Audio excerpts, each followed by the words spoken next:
Jalen Hurts' statistics next season may end up looking real pedestrian.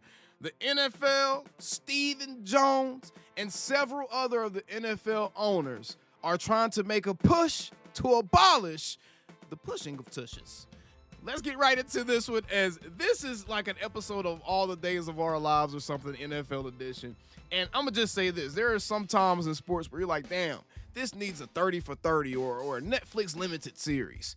These NFL owner meetings need a Netflix limited series because we got Nick Sirianni hemming people up in the hallways, Stephen Jones being petty, and all sorts of madness going on as one of our division rivals may potentially take a huge hit to their tush.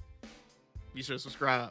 Let's get into it, man. All right, so you see here, Tush Push Band has support in the competition committee. And, oh, man, so people was getting spicy with this one, man. So the Green Bay Packers' proposal to ban the push sneak, popularly known as the Tush Push, has support within the competition committee, a source with direct knowledge told ESPN on Sunday.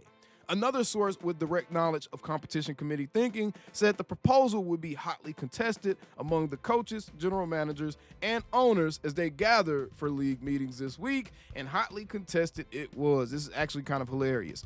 The league office staff presented the rules proposal during the football operations meeting Sunday afternoon, and two sources in the meeting described the back and forth as quote-unquote heated regarding the proposal to, quote, prohibit an offensive player from giving an on-field colonoscopy in front of the entire world and violating children for generations to come as they watch grown-ass men get their prostate checked. Grown-ass men, namely spark plug Hurts. During the Sunday afternoon session, Philadelphia Eagles general manager Howie Roseman, assistant general manager John Ferrari, and two head coaches on the competition committee, Sean McVay of the Los Angeles Rams and Sean McDermott of the Buffalo Bills, gathered in the hallway outside of the ballroom to have a private and animated side conversation about the Packers' proposal.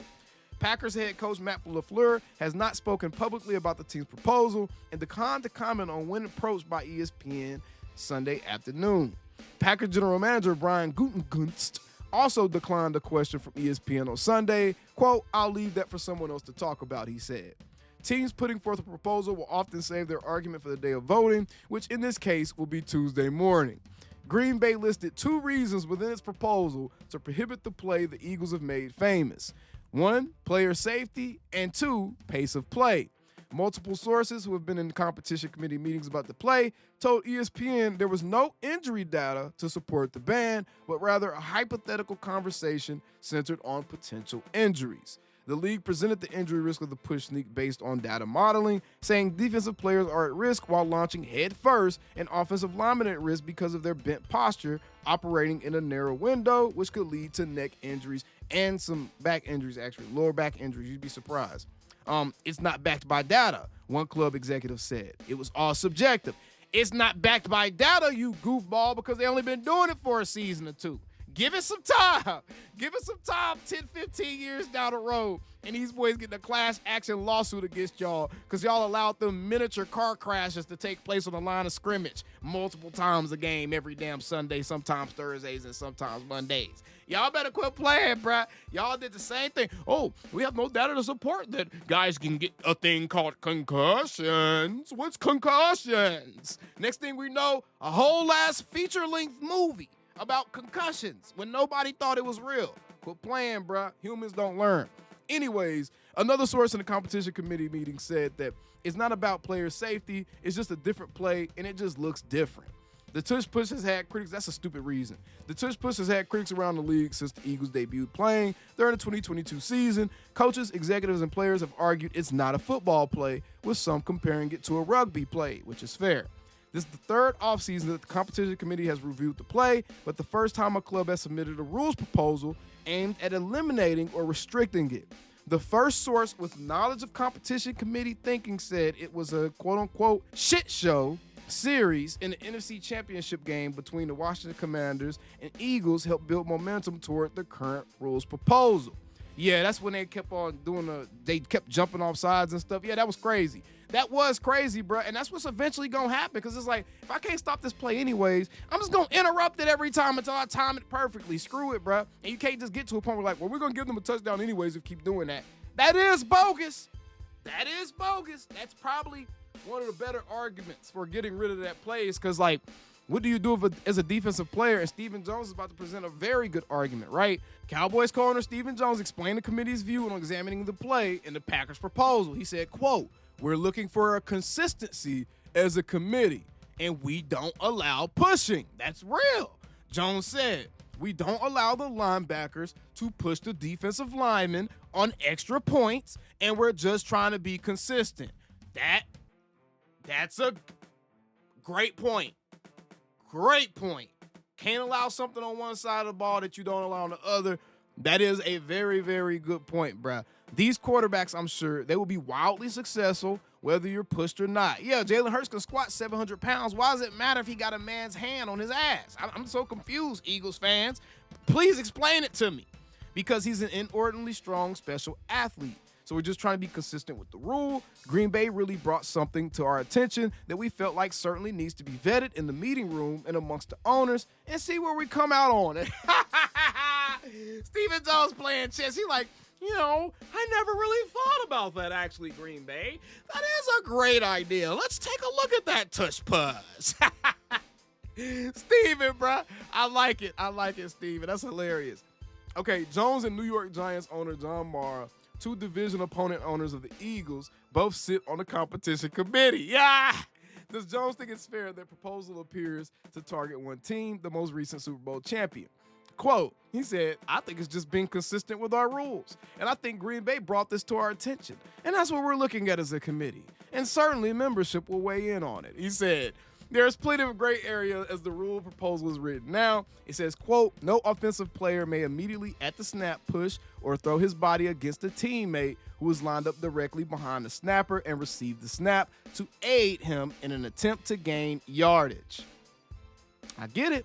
Said one NFL general manager, quote, "They can't regulate every successful play that a team comes up with. If it passes, it'll be rewritten about 6 times. How do you determine what immediately is? You're allowed to push a running back on the perimeter." Yes, fool! You're allowed to push a running back on the perimeter, man. The tush, but quit playing. I hate when people start doing stuff like this, man. These old people be killing me. You dummy.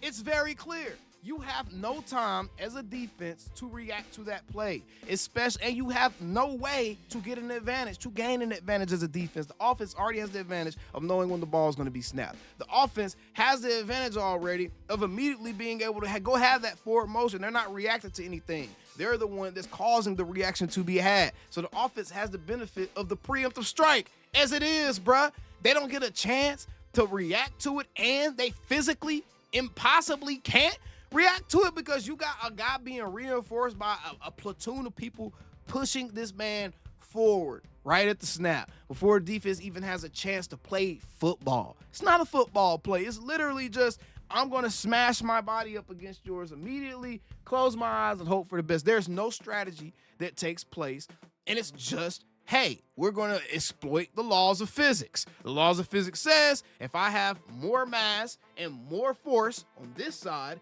I'm going to overtake this side. If the defensive side can't equal that force, or they can't meet force with force and mass with mass, then the rule does need to be changed. It's that simple, bruh. Either that or let the defense start pushing the defense. Let linebackers start pushing the D linemen.